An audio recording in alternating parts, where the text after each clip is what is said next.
Muy buenos días. Si les parece, vamos a comenzar esta jornada sobre accesibilidad cognitiva en edificios públicos, espacios abiertos y transporte, entornos comprensibles para todas las personas. Todo el equipo del IMSERSO y del CEAPAT os queremos dar nuestra más cordial bienvenida a estas jornadas. Estas jornadas forman parte del programa de formación especializada del IMSERSO y a este programa y a las personas que lo llevan agradezco muy sinceramente esta oportunidad formativa. Tanto al secretario general, Francisco Ferrandiz, que nos manda un cariñoso recuerdo y hoy está en Barcelona, como a Mariluz, a Jorge, a Isabel, a Manoli y a todo el equipo. Cuando el IMSERSO, a principios de año o a finales del año pasado, nos pidió propuestas para la formación especializada, vimos la necesidad de priorizar el tema de la accesibilidad cognitiva. Para ello, Cristina Larraz, que me acompaña en la mesa, junto con Javier Tamarit, que va a ser nuestro primer ponente, seleccionó los mejores expertos a nivel nacional e internacional. Por eso les hemos dado a ustedes también para que puedan seguir en inglés las ponencias. Todos sabemos, de los que hemos organizado este curso, que los ponentes son muy buenos expertos y por eso están aquí estos días. Pero también sabemos que entre el público, entre ustedes, hay también grandes profesionales y expertos. Y por ello les vamos a pedir que durante estas jornadas y que estas jornadas sean lo más participativas posible.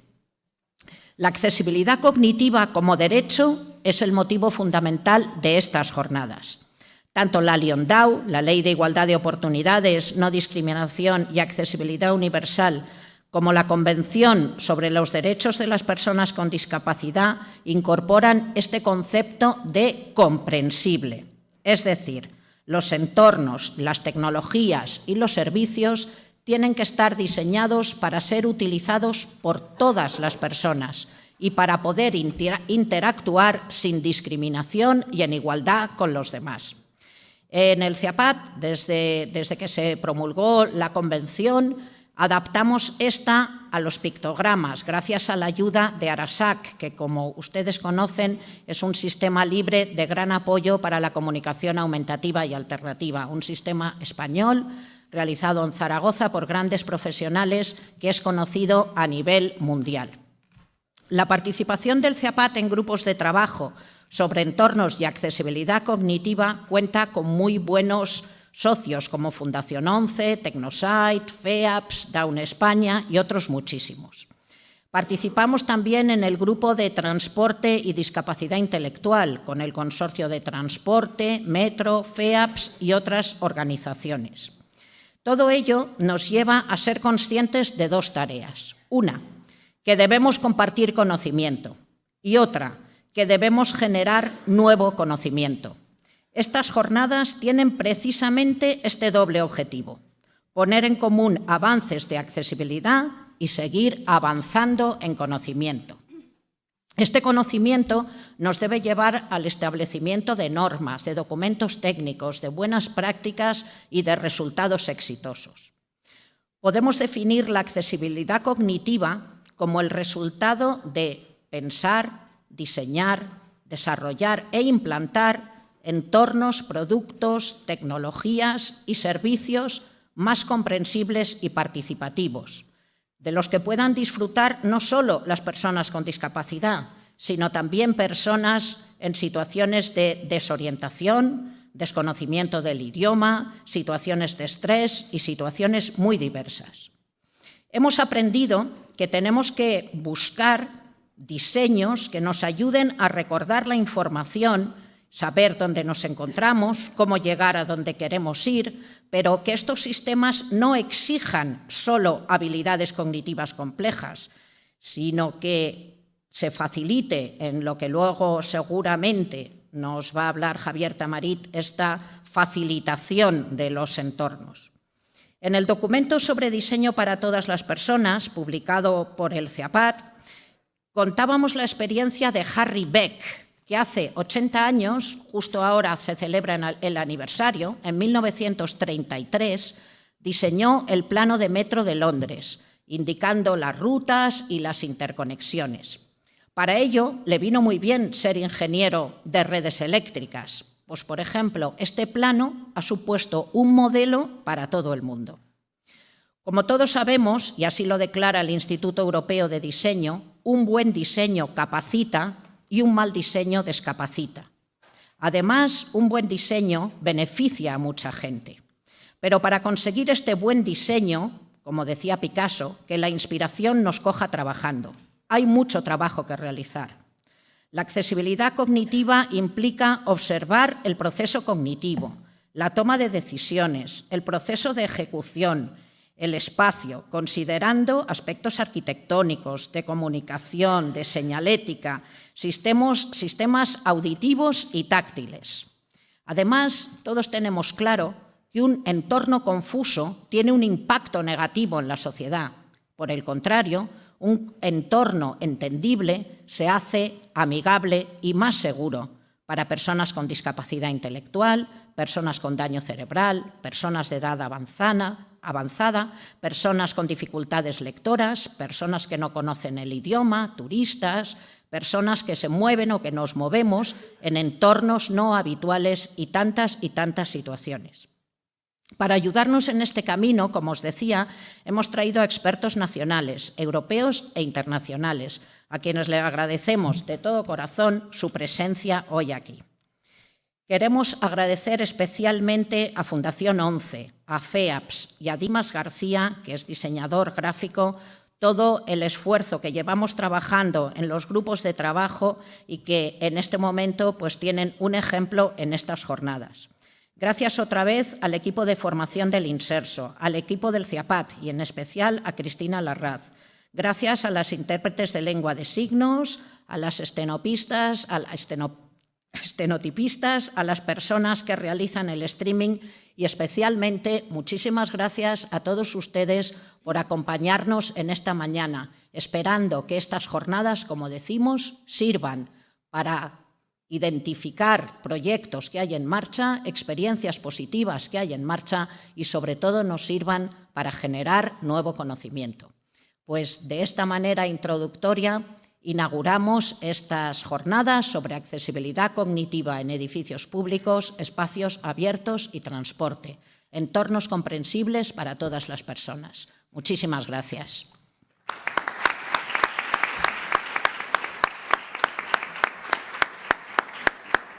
A continuación, Cristina Larraz les va a hacer algunas indicaciones sobre organización. Cristina. Buenos días. ¿Sí? ¿Se me oye? ¿Se oye? Hola. Hola.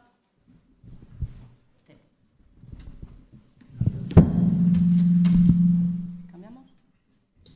Hola, hola, hola, hola. Bueno, bienvenidos y muchas gracias por estar aquí. Esperamos que os aporten estas jornadas y esperamos también lo que vosotros nos vais a poder aportar a todos. Queríamos comentaros algunas pegas que han ido surgiendo.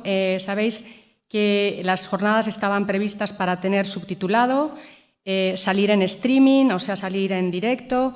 En fin, todo esto depende de una conexión de Internet. Hemos tenido muchos problemas con esta conexión desde ayer por la tarde y esperamos poderlo solucionar a la hora de la comida. Con lo cual, en esta mañana se grabarán, se hará lengua de signos, y la transcripción se guardará. O sea, esperamos que por lo menos cuando estén grabadas cuenten con todas las opciones de accesibilidad que habíamos previsto.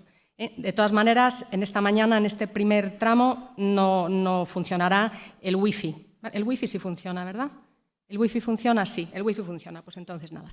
De todas maneras, como prevemos que esto siga adelante, hay algunas recomendaciones que nos gustaría haceros. La puntualidad, por favor, es importantísima por todo, por los ponentes últimos que siempre se quedan perjudicados si no somos puntuales y sobre todo también por el streaming. Tenemos que ser muy, muy puntuales y os pido, por favor, colaboración en eso.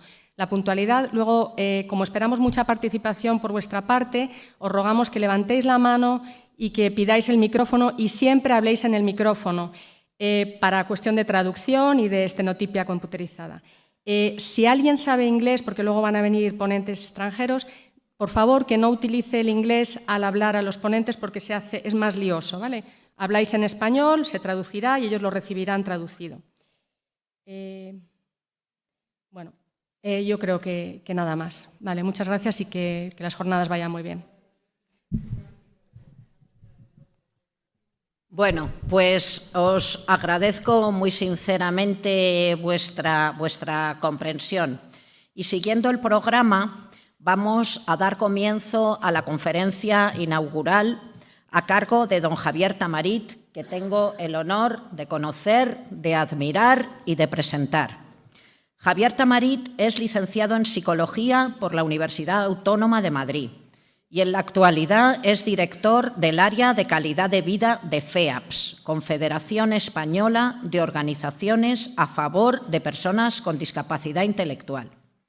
Javier, reconocido experto, trabaja desde 1977 en la discapacidad intelectual y quizá especialmente en el campo de los trastornos del espectro de autismo, TEA. Es autor de libros, tengo un extenso currículum que me ha pedido especialmente que no les lea, pero tiene un extensísimo currículum. Es autor de muchos libros, documentos, publicaciones. Es miembro de consejos de redacción de revistas importantes como Estudios de Psicología, Siglo Cero. Es profesor y coordinación de másters y es buen bloguero. Con Javier y con FEAPS estamos desde el CIAPAT participando en grupos de trabajo de comprensión del entorno y de accesibilidad cognitiva, de transporte y accesibilidad cognitiva y ahora muy especialmente en la Feria de Participación de Valladolid, que seguramente él nos va a comentar.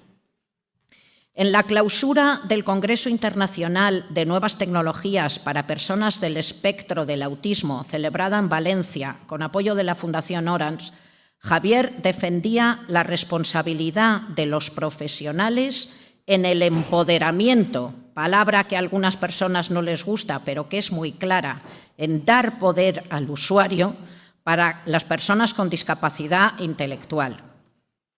Y la responsabilidad de los profesionales de estar al tanto de los avances y de la ciencia para reflexionarla y debatirla.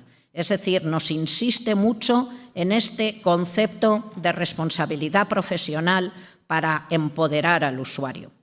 Nos habla Javier, seguramente nos va a hablar hoy, de la comprensión facilitada, de los entornos donde las personas viven, realizan actividades, se relacionan y participan. Esta comprensión facilitada, como decimos, supone beneficios para muchas más personas. Javier nos va a hablar del reto de la accesibilidad cognitiva. Y sin más, porque lo más importante es que le escuchemos y con todo nuestro agradecimiento y admiración, pasamos la palabra a Javier Tamarit, que os aseguro que somos unos privilegiados de tenerlo aquí entre nosotros. Javier, muchísimas gracias.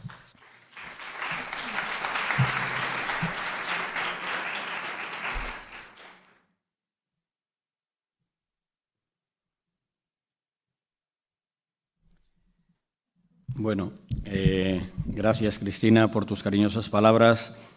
El agradecimiento es mío, de verdad.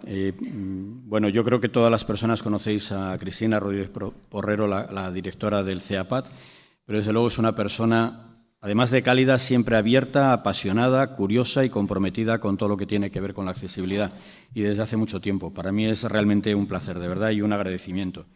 Y además transmitirte, bueno, mi admiración por todo el equipo del CIAPAT, pero especialmente por esa mujer, que cuidado que es lista, la Cristina Larraz.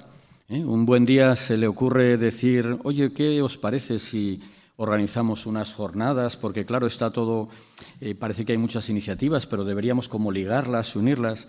Y claro que me va a parecer pues muy bien. Y seguro que ella tejió el hilo con otras personas. Y es una mujer que no solamente piensa, sino que luego planifica y además luego lo hace. Con lo cual, gracias Cristina Larraz y gracias Cristina. No es extraño que haya tanta gente lista en el CIAPAT con la directora que tienen. O sea que muy agradecido, de verdad. Realmente yo también aquí voy a estar y voy a participar, pero en realidad Aquí estarían conmigo, o en vez de mí, pues FEFA, de Fundación 11, Dimas, que bueno, luego participará también, u otras muchas personas que han participado en estos grupos, o mi compañera Ana Gallardo, u otras personas que han estado durante mucho tiempo trabajando con esto. Por lo tanto, no deja de ser para mí un orgullo y un privilegio, pero es anecdótico el que yo sea el quien esté en esta mañana, en esta jornada, que me parece realmente importante porque necesitamos pensar y, como bien has dicho, Cristina, compartir conocimiento y generar nuevo conocimiento. Creo que es esencial.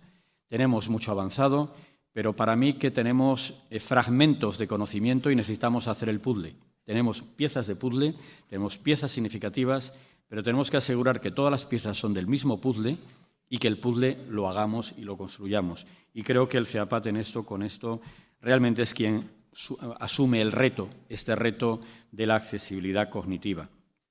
Un reto que no es ya en este momento, puesto que ya se han estado haciendo, gracias también a Fundación 11 y a vuestra participación y a otras organizaciones, el consensuar, por ejemplo, señales o consensuar una serie de cuestiones. Yo creo que el reto es más profundo, es determinar el sentido real que puede tener aquello que llamamos la accesibilidad cognitiva, responder o ser capaces de responder a las preguntas que yo creo que son relevantes, que quizá no es tanto la pregunta de qué es accesibilidad cognitiva.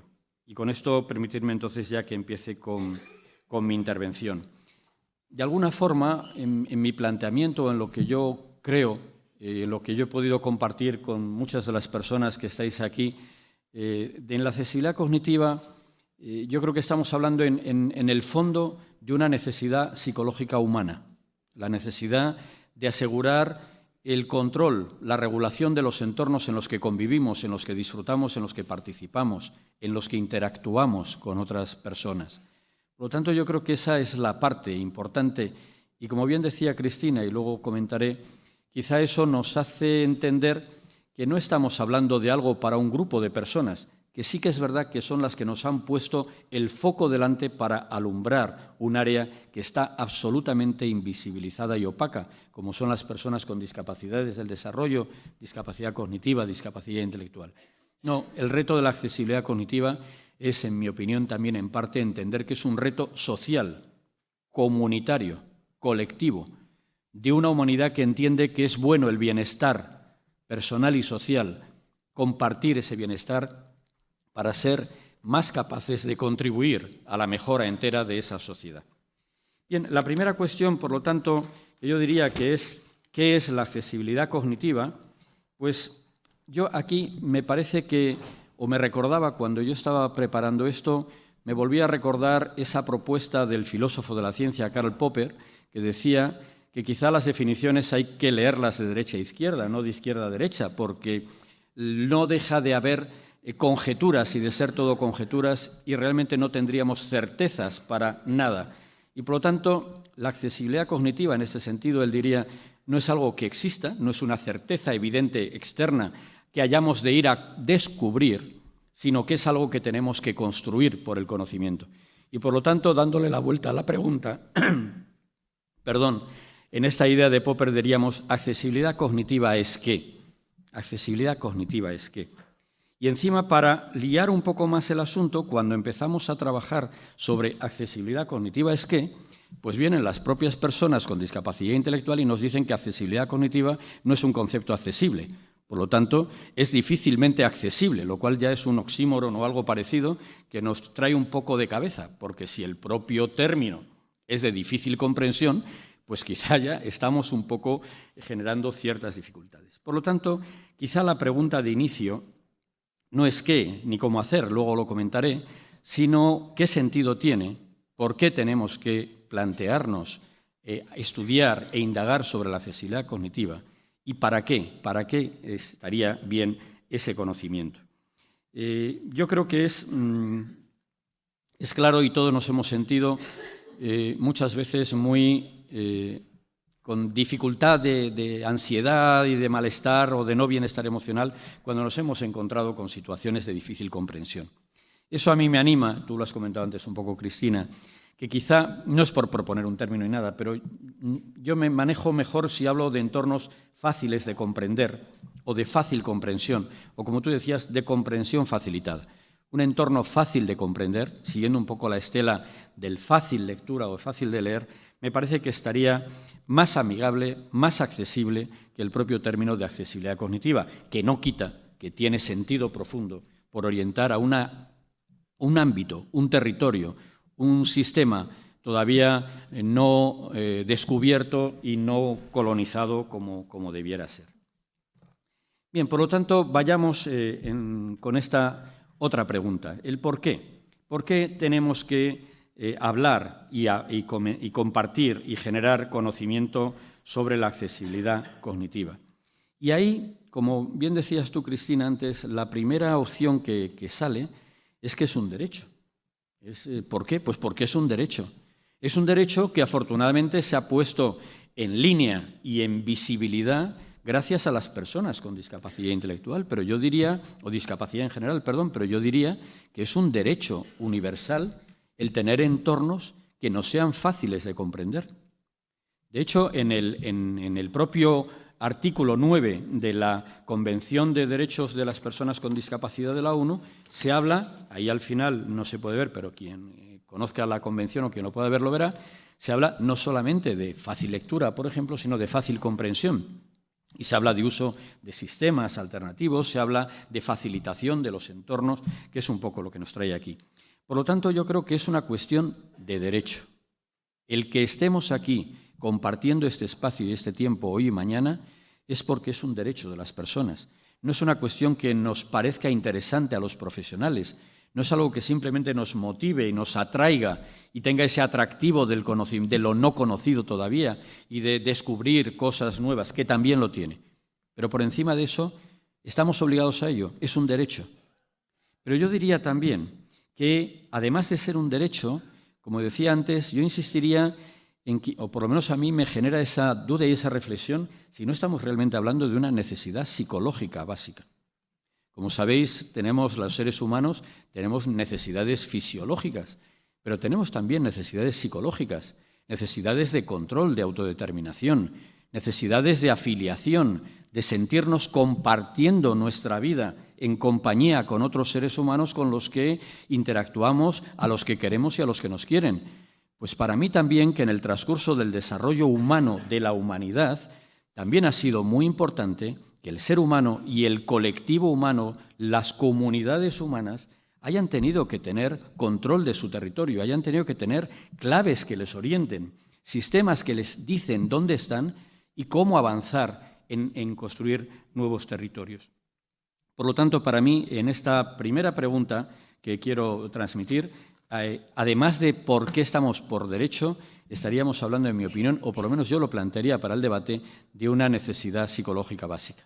Aquí vamos a tener expertos, y especialmente del ámbito que yo conozco de la Universidad Autónoma de Madrid. Ahí está Mercedes Belinchón, estará José Antonio Corraliza, que seguramente al final estará Gonzalo Hervás de la Universidad Complutense de Madrid, que probablemente tienen, bueno, no probablemente, seguro conocen mucho más que yo estos ámbitos de necesidades psicológicas básicas, pero yo lo plantearía que me parece que es importante. Y, por lo tanto, eso nos orienta también a que es útil, como bien decías, para todas las personas, para todo ser humano y en todo el ciclo vital. Pero además, cuando hablamos de este derecho de la accesibilidad, yo creo que es también importante reconocer que la accesibilidad es la puerta de entrada a la participación. Realmente nosotros en FEAS, el fin de semana 8, 9 y 10, vamos a estar en Valladolid haciendo la Feria de la Participación, en la que tanto CESIA como vosotros, como CENTAC, están participando y a los que os agradecemos profundamente vuestra participación, igual que otros muchos.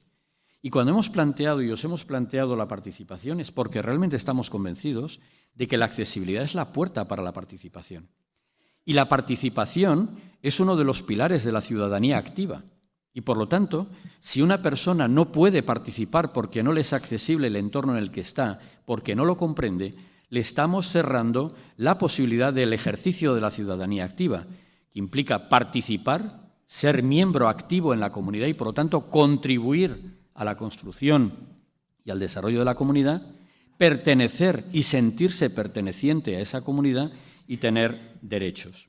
Por lo tanto, en definitiva, en esta parte de esa pregunta del por qué, yo remitiría, en resumen, a es un derecho y para mí que tiene mucho de necesidad psicológica básica, de que el ser humano no estamos preparados para estar en un entorno de completa incertidumbre y de completa desconocimiento.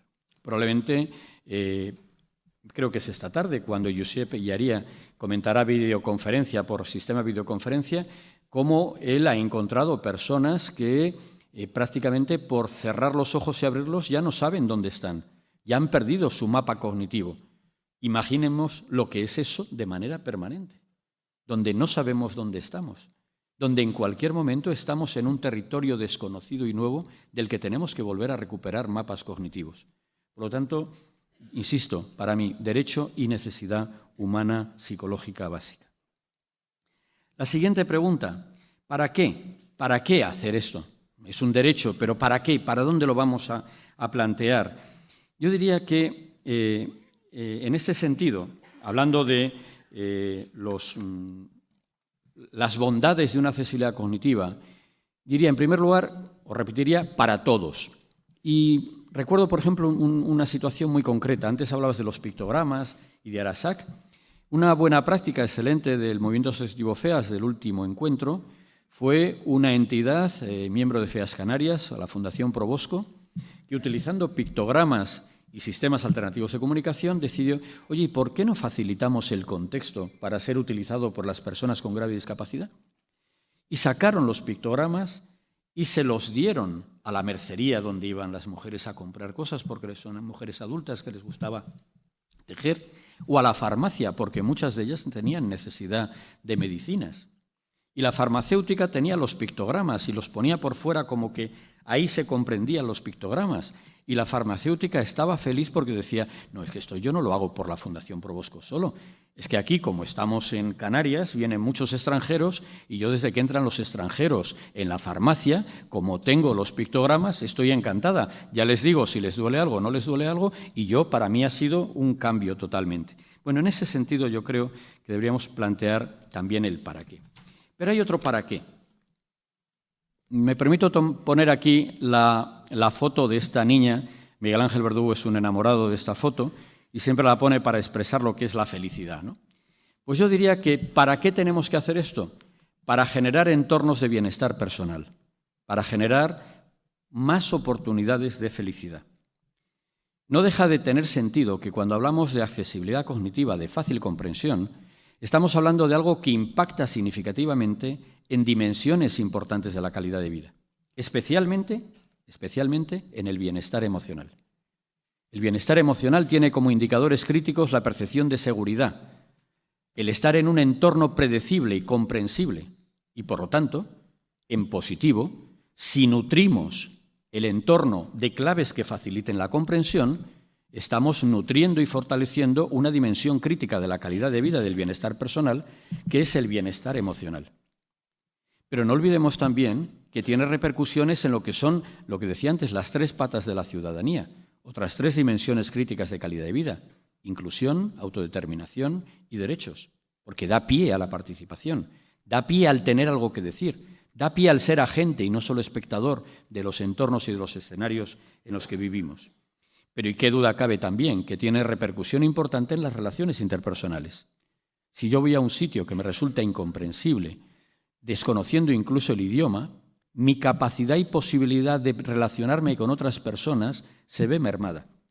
Si eso es permanente en mí y no se me ayuda y no se me dan apoyos para fomentar más competencias para ello, eso realmente tendrá un efecto negativo en mis posibilidades y en mis oportunidades de construirme una vida buena, una vida de calidad, una buena calidad de vida. Pero también estaría bien, y yo creo que ahí quien es el experto, y yo me voy a limitar un poco a plantear así muy en breve, sería José Antonio Corraliza, que ya le tenemos aquí, de la Universidad Autónoma, que es, y probablemente también Gonzalo Hervás en la última parte de la jornada, que yo creo que también hablar y construir y compartir conocimientos sobre la accesibilidad cognitiva tiene sentido para el bienestar social, no solamente para el bienestar personal. Y tú, Cristina, lo apuntabas antes también. Es hacer comunidades de mayor bienestar social, comunidades de mayor cohesión social, comunidades generadoras de sensación de plenitud, de tranquilidad, de seguridad, de bienestar. Lo que no está reñido con la ambición lícita del riesgo, del descubrimiento de nuevos aspectos, de nuevos territorios, pero desde ciertos contextos de comunidad acogedora.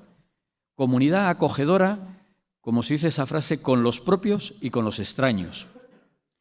Qué duda cabe que las ciudades hoy en día pueden ser aparentemente inteligentes, pero como dice muy bien Juan Luis Quincoces, director del CENTAC, si son solamente inteligentes y no son socialmente inteligentes, humanamente inteligentes, todo lo demás quizá sobra.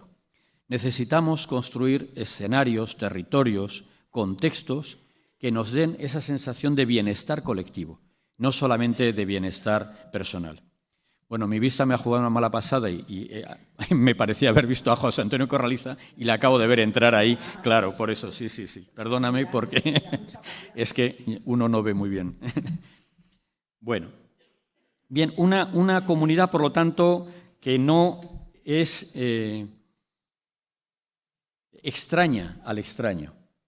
Bueno, por lo tanto, insisto, en este planteamiento de ¿para qué?, yo me permitiría sugerir que, por un lado, está la búsqueda lícita del bienestar personal, tanto de los propios, insisto, como de los extraños, como la búsqueda lícita y necesaria del bienestar común, del bienestar social.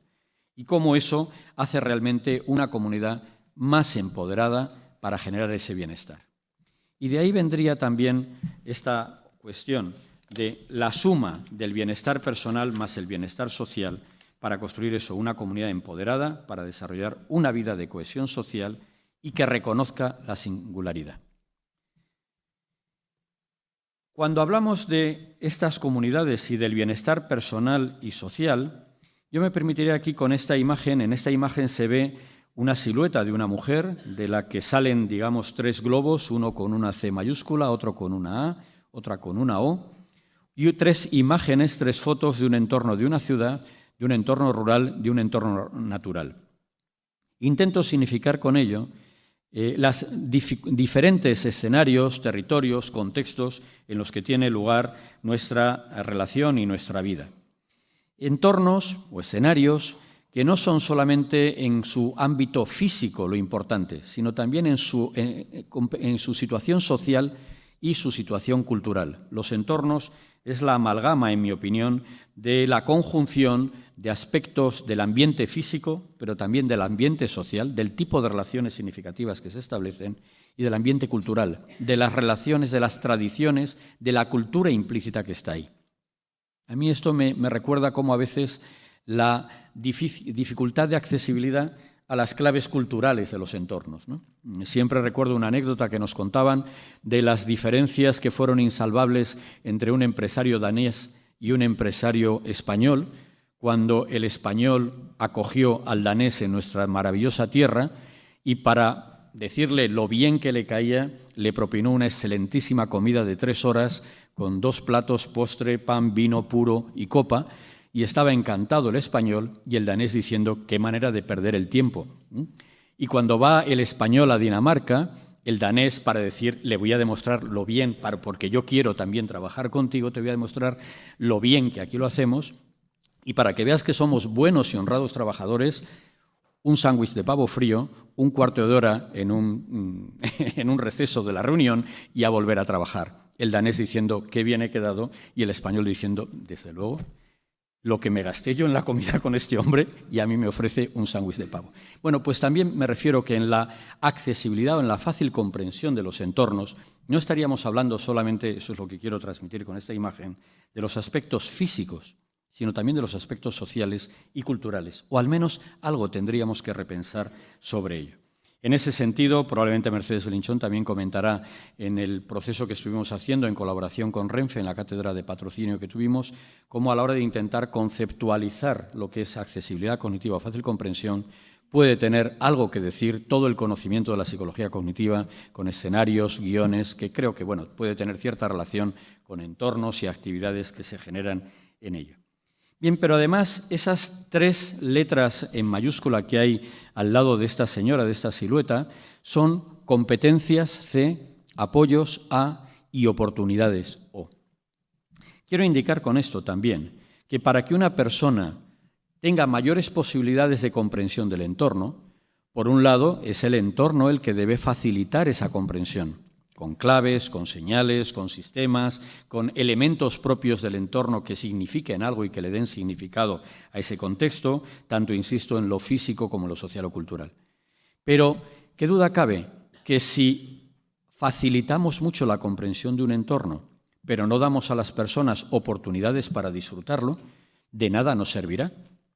Los entornos facilitados tienen que servir para que sean usados, bien usados por las personas, por todas las personas que quieran usarlos. Pero también la C de competencia. ¿Por qué? Porque no cabe duda que las personas pueden progresar en sus competencias si les damos los apoyos adecuados. Y yo creo que ahí tenemos también algo que ver, cómo desde las escuelas, especialmente en personas con limitaciones o con discapacidades del desarrollo, otras personas con limitaciones cognitivas, podemos hacer para avanzar y para construir más competencias para poder leer mejor las claves del entorno. Y ahí yo insistiría también la oportunidad que nos brinda el acercamiento con los conocimientos actuales de la psicología y especialmente de la psicología cognitiva del desarrollo.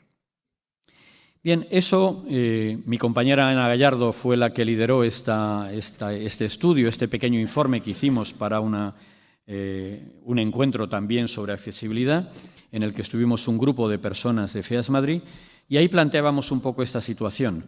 Deberíamos conjugar a la persona, su empoderamiento, clave, el poder para tomar decisiones lícitas sobre lo que es su proyecto singular de vida, de felicidad, la autodeterminación, las competencias propias, en un entorno que le genere oportunidades, tanto los movimientos sociales, decíamos ahí FEAS, como la sociedad en general, y generando entornos fáciles de comprender con oportunidades también para ser utilizados. Bien, por lo tanto, yendo a esas preguntas básicas, que en definitiva lo que querría plantear es que necesitaríamos entender que es clave el empoderamiento de las personas, el empoderamiento de la comunidad para generar bienestar social y bienestar personal. Pasaría ya, para ir finalizando, a estas otras preguntas, el cómo y el qué. ¿Cómo? ¿Cómo hacer esto? Pues para mí que es irrenunciable hacerlo desde la colaboración, desde enfoques colaborativos. Hemos aprendido, y lo hemos comentado durante mucho tiempo ya, afortunadamente, cómo todas las personas, todos los grupos de interés que se dice, puedan estar desde el inicio en los diseños, en los análisis, en los estudios. Enfoques colaborativos que yo diría también muy transversalizados, donde todas las ciencias son necesarias. La arquitectura, el diseño, la psicología. Todas las ciencias son necesarias para construir entornos de bienestar, entornos que faciliten el bienestar personal y que animen también a la construcción y a nutrir el bienestar social. ¿Con qué? Con esa capacidad de ser actor de la propia vida, es decir, desde personas empoderadas, generando el empoderamiento de las personas, no haciendo cosas para las personas pero sin ellas, dotándoles de competencias para que ejerzan el poder lícito para transformar su propia realidad y usar la realidad que tienen alrededor. Pero insistiría también ahí en empoderamiento, que es el empoderamiento de la comunidad. Y ahí, por ejemplo, nos podrían decir mucho, por ejemplo, las ONGs del desarrollo. ¿Cómo podríamos hacer que los propios barrios, las propias zonas donde las personas viven, sean las que tengan algo que ver como una comunidad orientada al bienestar social, que formen parte de los procesos de transformación y de facilitación de los propios contextos? Porque evidentemente una parte esencial de la facilitación de un contexto también es la buena vecindad, la persona que te acompaña, que te guía, que es buen anfitrión, y es tan importante como la señalética o como otros sistemas de favorecer la comprensión. Las comunidades tienen que estar presentes en el nivel de la comunidad, en el nivel micro también, en esa concepción del empoderamiento. Bien, y con investigación. Yo creo que ahí, también entiendo que Mercedes Belinchón nos lo hará en su intervención, se requiere una investigación que nos dé evidencia de si realmente algo que lícitamente intuimos que puede ser relevante, realmente luego lo es para generar un impacto de mayor comprensión. La investigación es una parte esencial, en mi opinión, investigación en acción e investigación participativa de todo este proceso. Y llegando al qué, para finalizar, aquí afortunadamente tenemos muchas experiencias. Como decía antes, y aquí van a estar experiencias en hospitales, como en Granada, en la ciudad de Málaga, en ayuntamientos como Campo de Criptana también. Hay muchas experiencias, muchas buenas experiencias. Además, estamos asistiendo cada vez más a un cambio profundo, fruto, por ejemplo, de la biotecnología, que alumbrará posibilidades que ahora nos parecen impensables. Ayer, me parece que era, o antes de ayer, leía en El País Semanal un artículo sobre Silicon Valley, donde hablaban de una entidad, una organización, NeuroSky, que hablaba de poner una diadema con un chip para generar un sistema que podía hacer que tú pudieras mover con un chip luego en tu cabeza, mover una bolita y jugar con ella. Bueno, ¿cómo no va a ser posible, si eso es así, que podamos tener tecnología amigable, accesible, para facilitar la vida de los ciudadanos en ciudades también socialmente inteligentes? Y tenemos experiencias como estas. La Fundación 11 ya afortunadamente hace tiempo tuvo esa sensibilidad de generar un encuentro compartido donde muchas de las personas que están aquí participaron. En FEAS hemos hecho con Inclusión Europa los procesos de fácil lectura. Aquí está Óscar con Dilo Fácil, que ha hecho también una investigación profunda sobre los procesos de fácil lectura, que empezaron también con Mercedes en la Universidad Autónoma de Madrid, con la generación de una investigación sobre los criterios que facilitaban la lectura. El propio CEAPAT, con todos los sistemas que ha hecho, desde facilitar textos a facilitar situaciones, por ejemplo, como para ir al médico y facilitar la comprensión por parte del médico. O el Ministerio de Educación, Cultura y Deporte, con el que vamos a hacer ahora una guía metodológica para evaluar la accesibilidad cognitiva de centros escolares. O la propia cooperativa Altavoz de FEAS, una cooperativa promovida por FEAS de personas con discapacidad intelectual, de autoempleo, que entre sus 3 líneas de negocio, una de ellas es evaluar la accesibilidad cognitiva de los entornos y dar informes sobre ello. Y para empezar, bueno, pues no podía ser de otra manera, les hemos pedido que como primer trabajo nos evalúen la propia oficina de FEAS, que realmente no era muy fácilmente accesible, ni cognitivamente ni de otro tipo, pero cognitivamente tampoco, ¿no? Por lo tanto, ahí tenemos muchas experiencias, afortunadamente, y muchas más que se van a poner. Otro ejemplo que pone ahí es lo que hicimos en colaboración también del convenio con la Universidad Autónoma para facilitar el consentimiento informado a las personas con discapacidad en colaboración con la Fundación Pfizer en este caso. Bueno, en definitiva, y con esto termino, ¿por qué hablar de accesibilidad cognitiva? ¿Qué nos trae aquí? Pues porque yo creo que estamos obligados por derecho y porque es una necesidad psicológica básica, como decía, a construir comunidades poderosas para la generación de bienestar social que no pongan ninguna limitación a los sueños lícitos de cualquier persona, a las posibilidades de uso de los territorios de cualquier ser humano. Y por lo tanto, y con eso acabaría mi intervención, la cuestión claramente, y lo que nos trae aquí, es entender, no es fácil, no es fácil. No es fácil, pero es urgente, totalmente urgente. Gracias.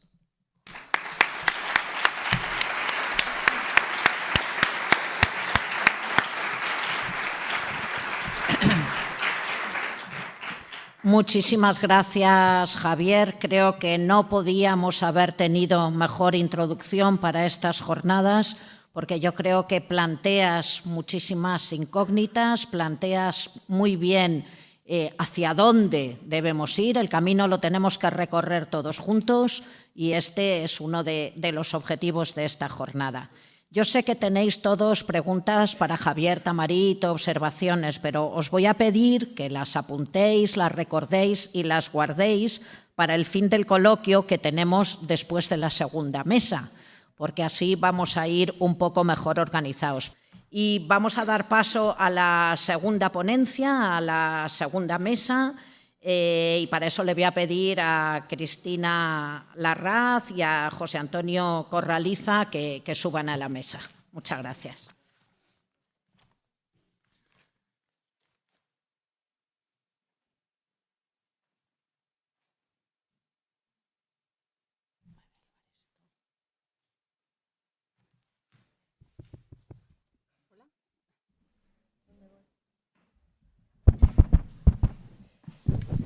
quiero pedir disculpas por los acentos que faltaban, pero estaba en un teclado que no tenía acentos y entonces pasé a otra nueva versión, pero no sé dónde se ha ido, ¿vale? O sea, que disculpas por eso. José Antonio, hola. Buenos días. Bueno, vamos a dar paso ahora a la presentación que va a hacer José Antonio Corraliza. José Antonio es sociólogo y es doctor en psicología. Tiene una tesis doctoral sobre las dimensiones afectivas del medio construido. Es profesor titular de Psicología Social y de Psicología Ambiental en la Universidad Autónoma de Madrid. Imparte docencia en Psicología Ambiental y de Percepción Ambiental en la Facultad de Psicología y en titulación de Ciencias Ambientales. Después de estudiar aspectos generales de la psicología social, su intervención se centró en el significado del medio construido y la percepción del paisaje. Ha escrito y coeditado numerosísimos libros y también ha desarrollado y continúa desarrollando numerosos proyectos de investigación, tanto a nivel nacional como internacional. Desde 1990 es miembro asociado del IAPS, que quiere decir Asociación Internacional de Estudios Persona-Entorno, y desde 1996 es miembro de la Junta Directiva de esta Sociedad Científica Internacional. Las líneas de investigación que actualmente lleva a cabo se centran en la percepción del paisaje, la calidad ambiental percibida, aspectos psicosociales de la gestión de espacios naturales protegidos y creencias y actitudes ambientales. Es también un lujo y un placer contar con José Antonio esta mañana y adelante. Muchas gracias, José Antonio. Buenos días, muchas gracias, Cristina. Para mí sí que es un verdadero placer estar aquí. El problema que es un placer estar aquí es que quería decir una cosa, pero no sé si es políticamente muy correcta, ¿no? Porque la gente que estamos en la universidad necesitamos liberarnos de las tensiones, a veces de cuestiones absurdas, ¿no? Y encuentros como este es precisamente el lugar donde se visualiza el sentido de gran parte del trabajo que nosotros realizamos. Yo quiero agradecer tanto al CEAPAT como a todo el equipo que ha organizado esto, y especialmente a Cristina, el apoyo que he tenido para preparar esta ponencia y la oportunidad que me da de poder hablar como psicólogo ambiental de un tema del que han hablado muy pocas veces los psicólogos ambientales. Por eso es por lo que yo propongo... ¿Doy yo la presentación? ¿Abro la presentación yo o la abren ellos? ¿Abrís vosotros o abrimos aquí?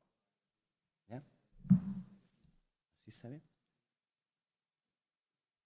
Perdón, pero...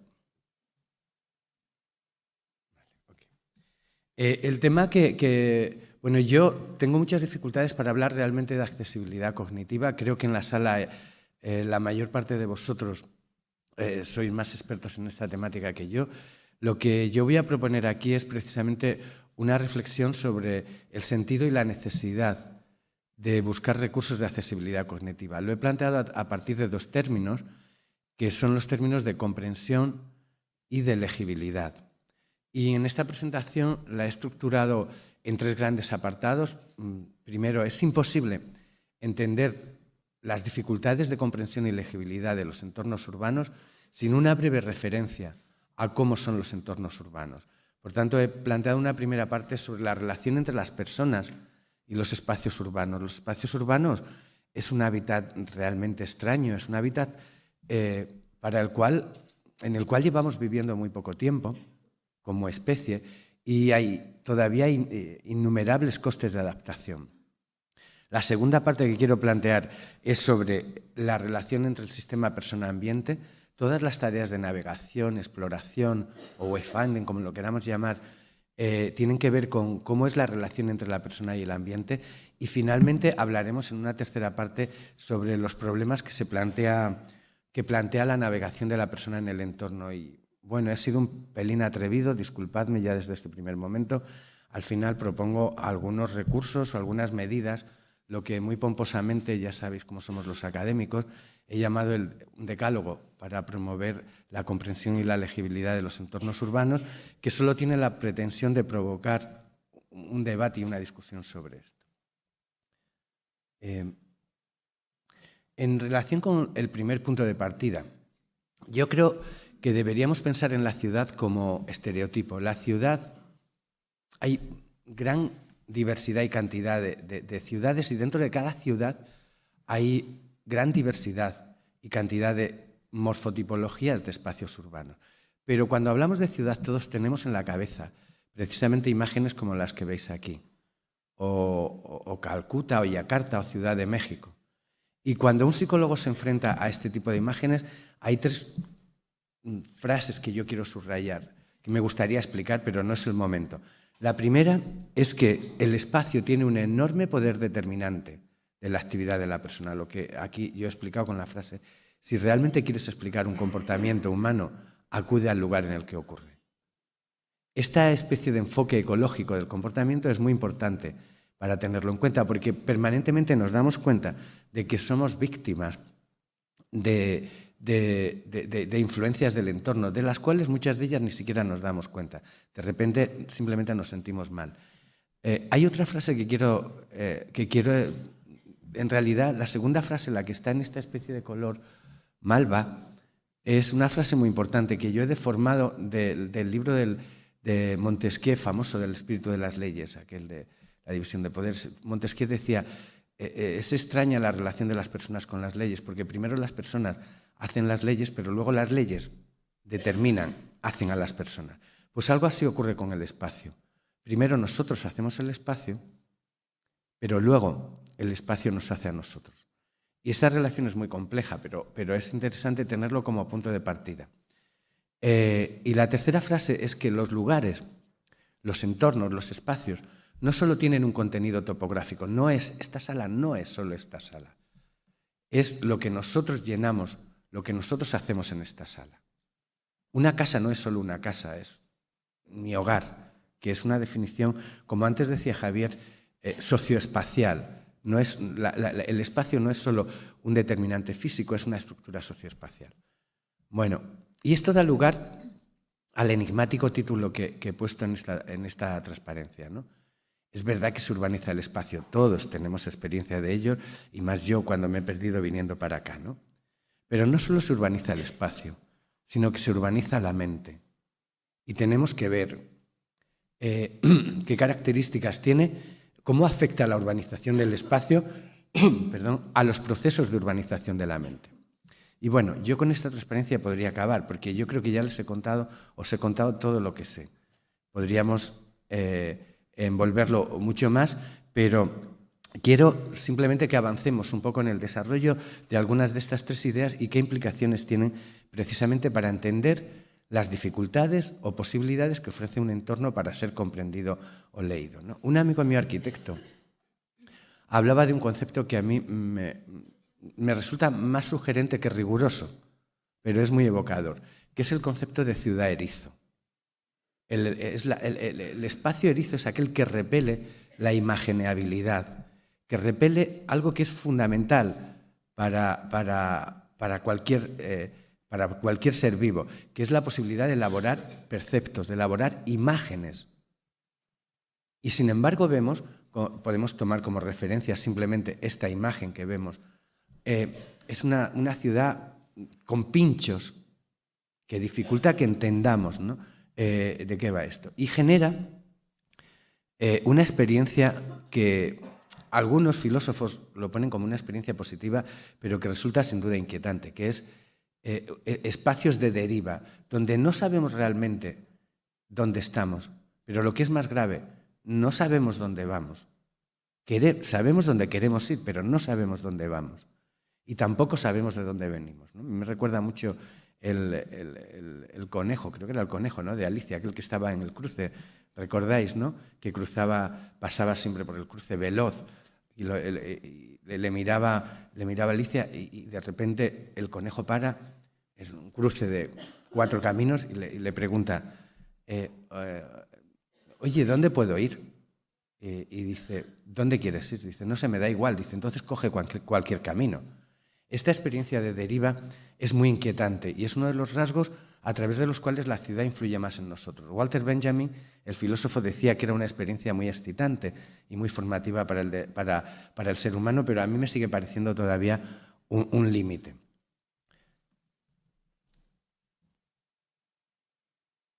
Voy a poneros un vídeo.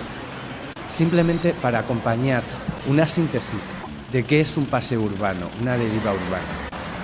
Hay muchas otras, ¿no? Esto lo hice con un productor un poco, quizás un poco minimalista, ¿no? Pero esta es una imagen de los 3 primeros minutos cuando salimos de casa en una zona de Madrid. No vemos tantas señales confusas intencionales como las que se nos ha presentado en el vídeo que preparó Cristina, pero estamos viendo un recorrido que, para elegir mis palabras y no ser ofensivo, con el espacio urbano diría que es sencillamente absurdo, difícil de asimilar, casi imposible de recordar y aún más difícil de elaborar y encontrar sentido a esto. Cuando yo veía cuando construíamos este vídeo, yo en realidad quería hablar de barreras cognitivas en el espacio urbano. Es decir, ¿qué es lo que hace que se dificulte tanto? Que se dificulte tanto la comprensión del espacio urbano. Y es verdad, sí, es genial el vídeo que hemos visto hace un cuarto de hora, pero lo que realmente hace difícil que comprendamos el espacio urbano es que esto es la selva de señales que habitualmente podemos ver en un paseo cualquiera. ¿Esto va? En un entorno hostil. He seleccionado algunos datos. Estos son datos de una investigación que a mí me impresionó mucho. Es un trabajo sobre urbanofilia y urbanofobia. Parece, de mis primeras palabras, que yo tengo una idea clara sobre la mala fama de la ciudad, que viene de muy antiguo, ya de Fray Antonio de Guevara, en 1400 y pico, que fue confesor de la reina Isabel la Católica, ¿no? Que escribió aquel famoso libro de Bendición de aldea, maldición de corte, bendición de aldea, ¿no? Hace no mucho encontraba este estudio de Felonó, una investigadora francesa, que, para no complicarlo mucho, lo sintetizaré en una frase.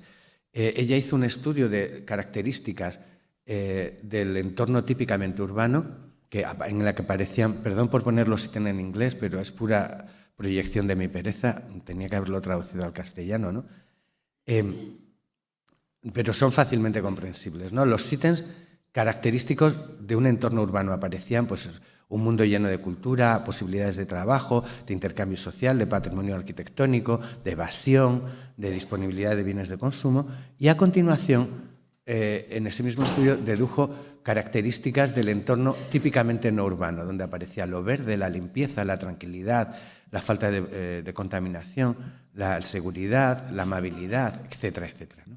Lo que es interesante de este estudio es que son las puntuaciones que están en rojo, es que a continuación a otra muestra de personas les preguntó, con esta lista de descriptores, qué características tiene el entorno ideal. Todos ellos vivían en ciudad. Y por las medias podemos ver que las características del entorno ideal, por ejemplo, aparece la cultura con 4,5 sobre 7, la posibilidad de intercambio social, la posibilidad de animación, la posibilidad de lo verde, de la limpieza. Si juntáramos estas dos tablas, deduciríamos algo muy importante. Lo que más nos gusta de la ciudad es lo que la ciudad tiene de no ciudad. Y esto es importante para hablar de ello, porque aquí es donde, teniendo en cuenta esta idea, vamos a situar claramente los problemas de la ciudad. Hay otros muchos elementos para discutir sobre la ciudad. Dejo en la transparencia alguna lista de los problemas y dilemas que se plantean en la ciudad, y yo quisiera simplemente destacar un hecho muy importante, el cuarto, esto que llamamos la oposición entre la ciudad como una sucesión ingente de lugares de encuentro frente a lo que se llama actualmente el urbanismo defensivo.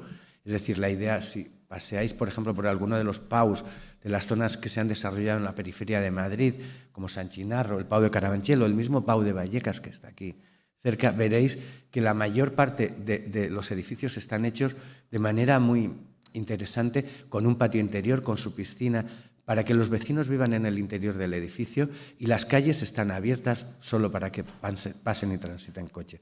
Hay más oposiciones.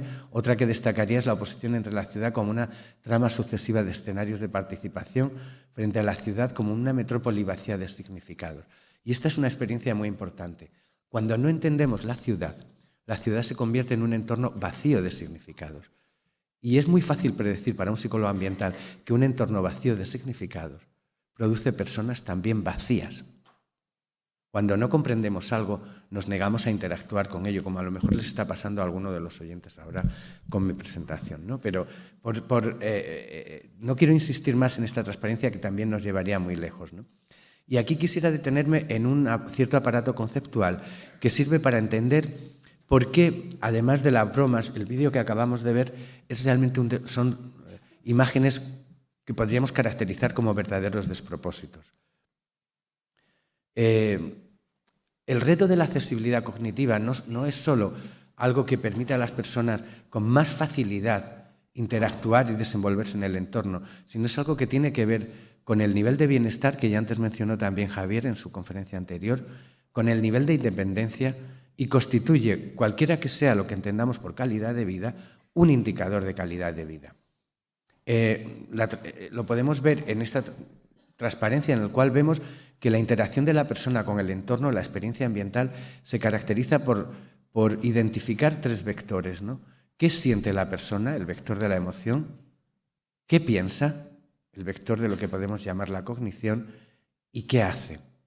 Y sabemos que lo que se piensa, lo que se siente, lo que se piensa, lo que se siente y lo que se hace son indicadores fundamentales para el bienestar emocional, para la satisfacción personal, y aquí entra una palabra muy importante, y para conseguir un óptimo nivel de competencia en la relación con el entorno. Lo que a mí me preocupa de la accesibilidad cognitiva no son solo los adornos urbanos, el ornato urbano, sino conseguir que todos, no solo personas discapacitadas o con limitaciones sensoriales, seamos competentes en la interacción con el entorno. Sabemos que el nivel de competencia depende de los recursos de los que dispone la persona, sus necesidades, su nivel de salud, su nivel de competencia, sus rasgos de personalidad, y esto es muy raro que lo diga un psicólogo social, pero bueno, el estilo de vida, la edad, las experiencias pasadas y luego las condiciones socioambientales que podemos identificar como variables micro, meso y macrosistémicas.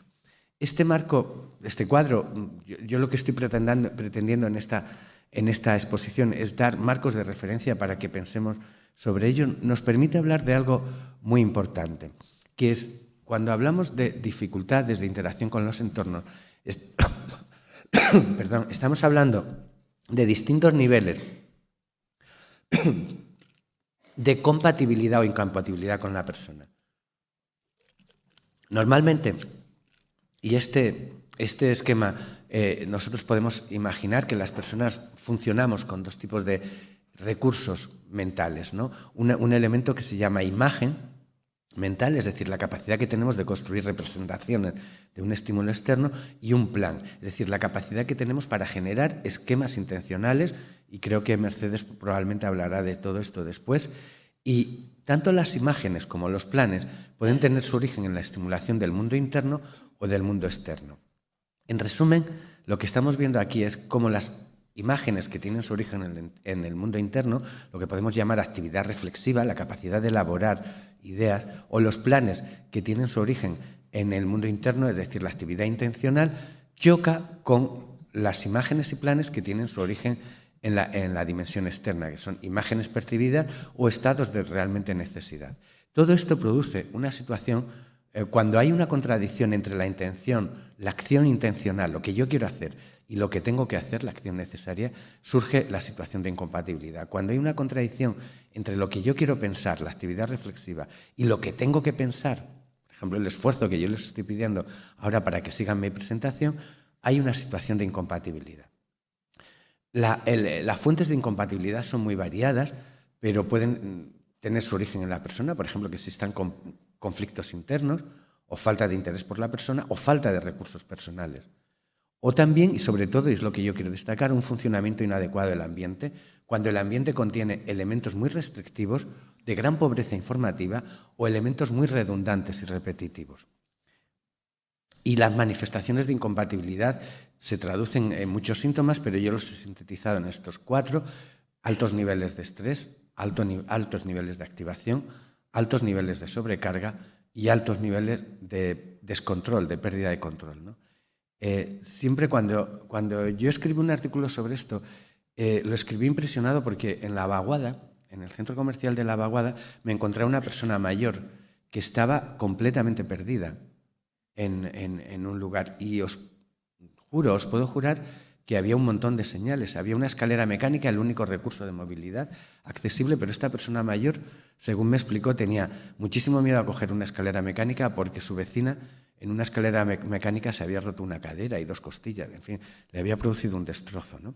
Y estaba completamente perdida en una de las plantas de la Vaguada, que tampoco es un centro comercial descomunal, ahora los hay muchísimos más grandes, y era un caso clarísimo en el cual se juntaba una manifestación de estrés y angustia, de activación, de saturación de su sistema atencional, que eso quiere decir sobrecarga, y de pérdida de control.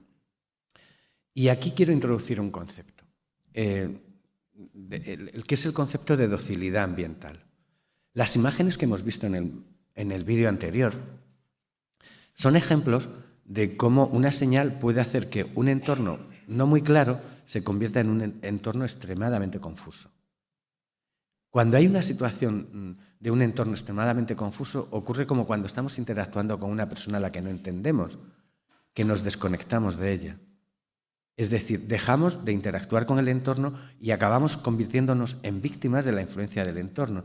Pero esa persona puede decir de nosotros cualquier cosa. El modelo ecológico de docilidad ambiental, por dejarlo supuesto, plantea que hay una relación entre el nivel de estimulación que recibe una persona, que básicamente el nivel de estimulación puede ser de pobreza estimular, de baja información, que es como los psicólogos llamamos a los estados de aburrimiento, y niveles de ansiedad generados por un nivel muy alto de estimulación. Y el nivel de competencia de la persona puede ser bajo o alto.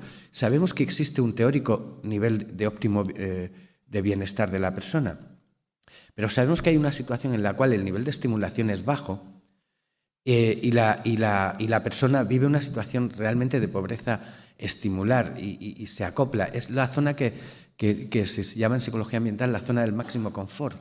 Es la zona donde estamos más a gusto, pero nuestras competencias, nuestro nivel de competencia no progresa. No se nos exige nada del entorno. Muchas experiencias sobre, por ejemplo, institucionalización de personas con niveles de competencia disminuidos producen esta situación. Cuando te lo dan todo hecho, es necesario, digamos, la persona no se siente demandada por el entorno y acaba cada vez más teniendo un menor nivel de competencia. O sea que yo cuando hablo de comprensión y legibilidad, anticipo una tesis, no estoy diciendo que todo tenga que estar claro y digerido. Las personas tienen que verse exigidas, pero exigidas hasta un nivel intermedio, que se situaría en un nivel moderado de demanda ambiental. El óptimo de bienestar se situaría en esta curva de O invertida, en este punto, y esta que es la zona sería la zona de máximo nivel de competencia donde la persona puede desarrollar más sus habilidades, sus recursos personales, se opone a la zona de máximo confort. A la zona de máximo confort que estaría aquí, que estamos muy a gustito, con perdón de la expresión, pero avanzamos poco, progresamos poco. Todo esto se puede estudiar desde muchos enfoques. Yo lo voy a estudiar fundamentalmente tanto en el enfoque basado en el lugar, es decir, de intentar determinar el impacto que tiene en la persona las características y dimensiones del entorno, y el enfoque basado en el diseño, buscar criterios adecuados para proyectar espacios y objetos. Dejo de lado este cuadro. A partir de aquí podemos deducir un esquema de necesidades de las personas, necesidades en el sistema persona-ambiente. Hay muchas, yo las he sintetizado en 11, pero quiero marcar las que están, las de supervivencia, control de estrés y control de la interacción social, son fundamentales y básicas, pero lo que es muy importante son las otras necesidades que están marcadas sobre el fondo amarillo, ¿no? La necesidad de apropiación del espacio. Antes subrayaba que el espacio no es solo una estructura física, es mi barrio, es mi casa, es mi calle, es la necesidad de implicarse y cuidar el espacio, la necesidad de seguridad, la posibilidad de emitir señales de alarma. Esto es muy importante. Siempre pensamos en recibir señales, pero es muy importante diseñar un entorno facilitando a la gente que tenga la capacidad de emitir señales y que sean recibidas. La octava variable, la capacidad de recibir información relevante. Promover actividades de exploración es sumamente decisivo. Si no podemos explorar en el entorno, no podemos interactuar realmente con él. Promover un óptimo nivel de independencia en movilidad y desplazamiento y buscar un óptimo nivel de confort físico. Podemos pensar mucho sobre esto, pero esta sería, digamos, la deducción de toda esta teoría de la docilidad ambiental que hemos planteado. La docilidad ambiental plantea que la estimulación ambiental o puede aplastarnos por exceso de demanda o puede atontarnos, si me permitís la expresión, por poca demanda. Y esto nos lleva ya a la última parte, espero no pasarme, donde quiero plantear directamente los problemas de navegación de la persona en el entorno. Bueno, no sabía si poner la palabra navegación, exploración, pero lo que me preocupa es esto, ¿no? Para eso tenemos que tener en cuenta cualquier recorrido urbano. No he cogido un recorrido convencional por la zona más próxima donde yo vivo y podríamos identificar, viendo estas imágenes, los elementos que caracterizan un espacio urbano desde el punto de vista de la navegación. Hay propiedades psicofísicas del espacio, por ejemplo, la oscuridad o la claridad, la iluminación, que regulan la intensidad de estimulación del entorno. Hay propiedades ecológicas que describen los contenidos de la escena urbana. Por ejemplo, hay árboles, o hay coches, o hay gente, poca gente, por la hora en lo que lo saqué, o mezcla de estilos arquitectónicos. Y hay propiedades colativas. Seguro que algunos de vosotros habéis identificado algunas de las fotos de aquí, incluso podríais, mejor no exactamente el lugar, pero el barrio al que pertenecen. Y es muy importante esta experiencia previa con el espacio. Para las propiedades colativas son propiedades que describen cómo es la relación entre la persona y el entorno. Por ejemplo, una variable muy importante en la navegación, bueno, no tan importante como creemos, como es la familiaridad, el grado de conocimiento previo de un entorno, no es una propiedad ni del entorno ni de la persona, es una propiedad que describe cómo es la relación entre la persona y el entorno. Estos son el tipo de propiedades que un paseo de este tipo nos llevaría a muchas conclusiones, señales confusas. Pensad cómo os sentiríais si fuera la primera vez que paseáis por este lugar, ¿no? Y aquí es donde sería crucial tener en cuenta un esquema de referencia sobre la cognición espacial. ¿Qué es, si yo os pidiera que representarais de alguna manera el recorrido que habéis hecho? Esta idea del recorrido la copié, la imité, de algo que hizo unos compañeros de la Universidad Autónoma, María Ángeles Espinosa, en su tesis doctoral sobre representación espacial con ciegos, donde les pedía que hiciera hacía un recorrido con ellos, por ejemplo, hablando de espacios de Madrid desde la Cava Baja hasta la Plaza Mayor, y luego les pedía que con maquetas o de alguna otra manera describiera este dibujo, ¿no? Y al final lo que es importante es saber que todo el mundo tenemos un esquema de representación espacial que se basa en inputs cognitivos. A veces nuestro esquema se basa en el mapa, como cuando yo he mirado en Google Maps cómo llegar aquí esta mañana, por cierto, con muy poco éxito, ¿no? A veces se basa en la memoria espacial. También se basa en características ambientales, donde ya aparecen señales espaciales específicas, indicadores de proximidad, elementos que están unos junto a otros, indicadores de legibilidad, y esto nos permite elaborar planes de acción que dan lugar también a cambiar o adaptar los mapas cognitivos, es decir, a establecer relaciones entre los espacios y a establecer planes de navegación o de desplazamiento. ¿Qué propiedades del entorno influyen en esta experiencia de construir un mapa, una representación del espacio? Pues el resultado es fruto de dos tipos de necesidades. Utilizo un referente aquí que se llama el modelo informacional, según el cual hay dos necesidades básicas de la persona, que son la necesidad de comprensión y la necesidad de la exploración. Es muy fácil de entender esto.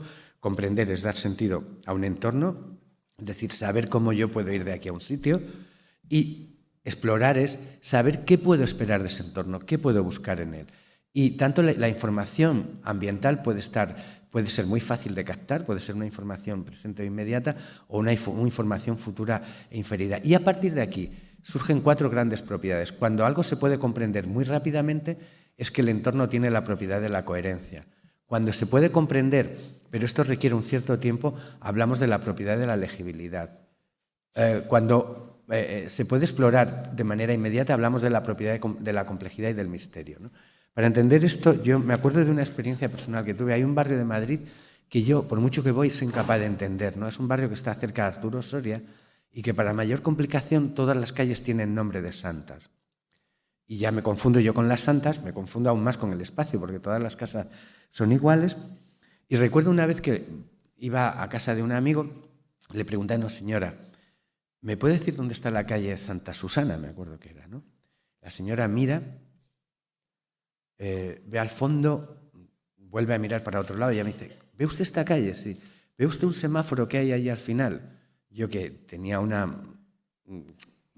estaba un poco ya nervioso, no lo veía muy... Ah, sí, el semáforo. Dice, pues coja usted 3 calles antes. Esta descripción era un problema gravísimo de navegación, pero no porque la persona no tuviera un nivel de competencia, sino porque no encontraba ningún hito, ninguna otra referencia, ni un bar, ni un cambio de color en las calles, ni un cambio de textura, ni una esquina, para darme otra referencia más clarificadora. Y hay muchísimos elementos que plantean este problema. Vamos a ver ejemplos que he tomado adaptando, siento no haber podido traducir estas 4 propiedades a elementos de escenarios urbanos, porque últimamente estábamos trabajando mucho en parques y en espacios naturalizados. Voy a poneros algunos ejemplos de imágenes de estas propiedades. Por ejemplo, el misterio, que es una de las propiedades más atractivas, tiene que ver con la existencia de curvas o ángulos, promover la experiencia de girar por las esquinas. ¿Qué me voy a encontrar? Promover la curiosidad, o la existencia de pantallas, elementos de complejidad. El misterio es la cualidad que tiene una escena, no por lo que dice, sino por lo que sugiere, por lo que evoca. Y es un elemento muy atractivo. Dicen los que investigan esto que es uno de los grandes predictores de que un espacio nos guste mucho. Por ejemplo, si pensáis en una ciudad como Girona, como Gerona, veréis que toda la trama del casco antiguo es una trama muy misteriosa. Algunos barrios de los cascos históricos.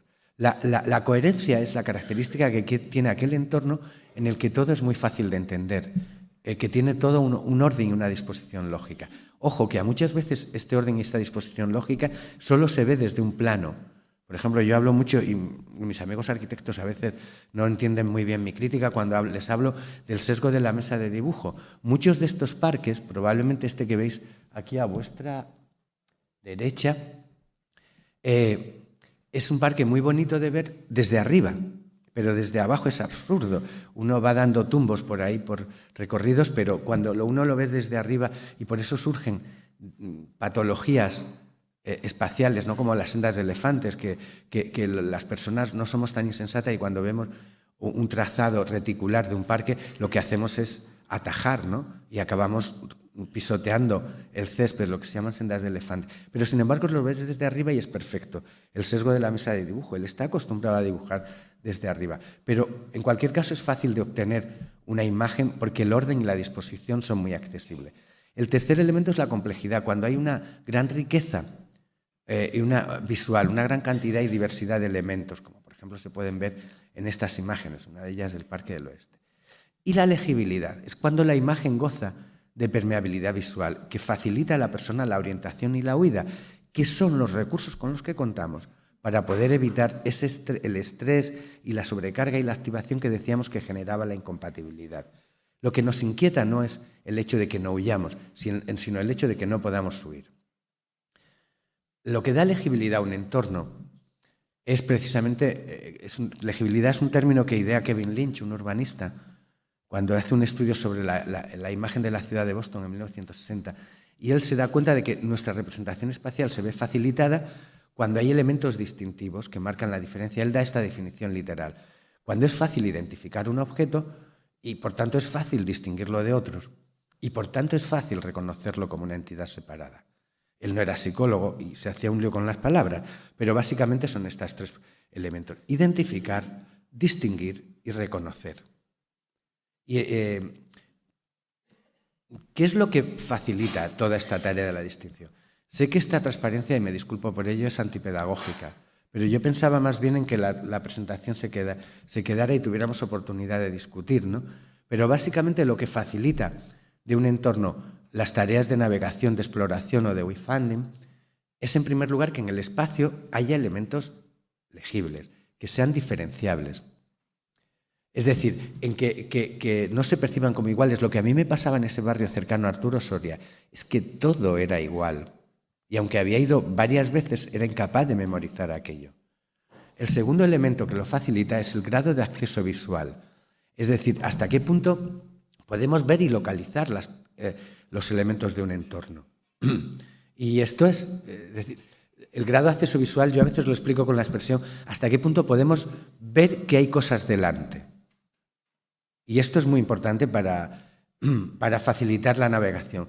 En tercer lugar, un óptimo nivel de complejidad de la distribución espacial, es decir, un óptimo nivel. Ni esa selva de señales que veíamos en el vídeo anterior, donde hay flechas para todos los lados, ni tampoco una situación donde, como la señal esa que me ha hecho muchísima gracia, de la ayuda está a 174 millas más adelante, ¿no? Que sería el caso contrario. Y en cuarto lugar aparece el papel importantísimo que cumplen los sistemas de signo y de numeración, que son complementarios, y esto es muy importante, hay que decirlo, son complementarios a la estructura espacial que facilita la navegación. Y aquí es donde quiero introducir la tesis central, es decir, todo lo que he comentado podéis olvidarlo, pero lo que yo he querido decir con todo lo que he comentado hasta ahora es esto, que las señales son muy importantes porque facilitan la accesibilidad cognitiva en un espacio.